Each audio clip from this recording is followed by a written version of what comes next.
The Interim Government of Iran was the first government established in Iran after the Iranian Revolution. The government was headed by Mehdi Bazargan, one of the members of the Freedom Movement of Iran, and formed on the order of Ruhollah Khomeini on 4 February 1979.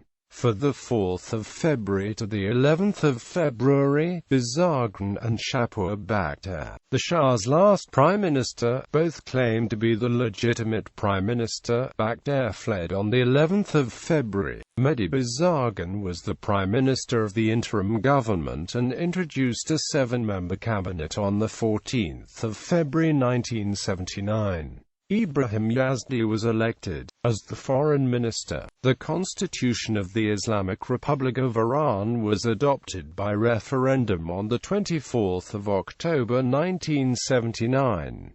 Before it could come into force on 3 December 1979. However, the government resigned on 6 November soon after the taking over of the American embassy, an act the government opposed but revolutionary leader Khomeini supported. The Council of the Islamic Revolution then served as the country's government until the formation of the First Islamic Consultative Assembly on 12 August 1980. Bazargan was elected to the First Islamic Consultative Assembly representing Tehran.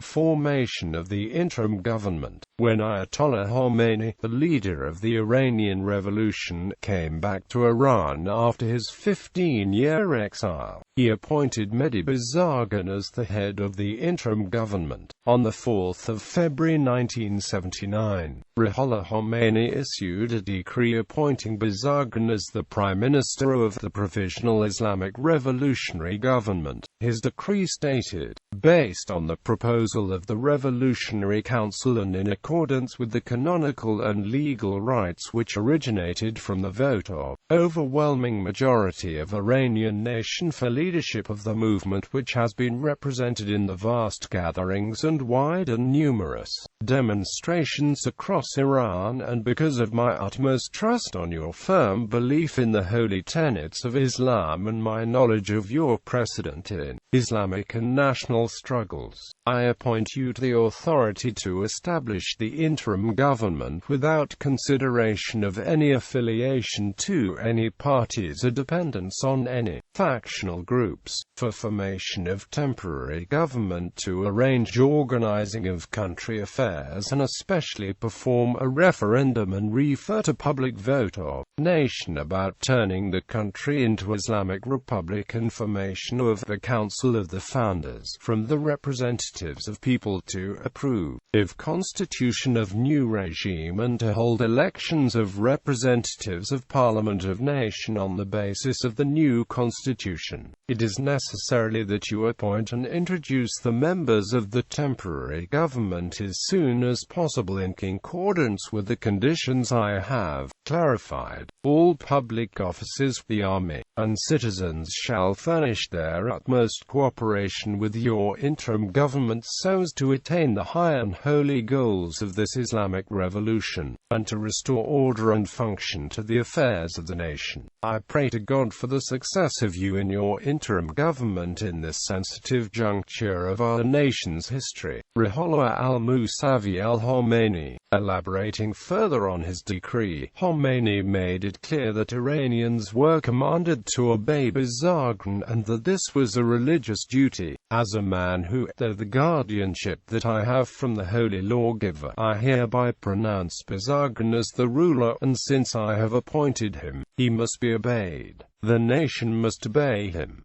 This is not an ordinary government. It is a government based on the Sharia. Opposing this government means opposing the Sharia of Islam. Revolt against God's government is a revolt against God. Revolt against God is blasphemy. Khomeini's announcement came days before the army's official statement announcing the army's neutrality in conflicts between Khomeini's and Bakhtiar's supporters. Bakhtiar fled on the same day, the 11th of February, the day that is officially named as Islamic Revolution's Victory Day. The PRG is often described as subordinate to the Revolutionary Council, and having had difficulties reigning in the numerous committees which were competing with its authority.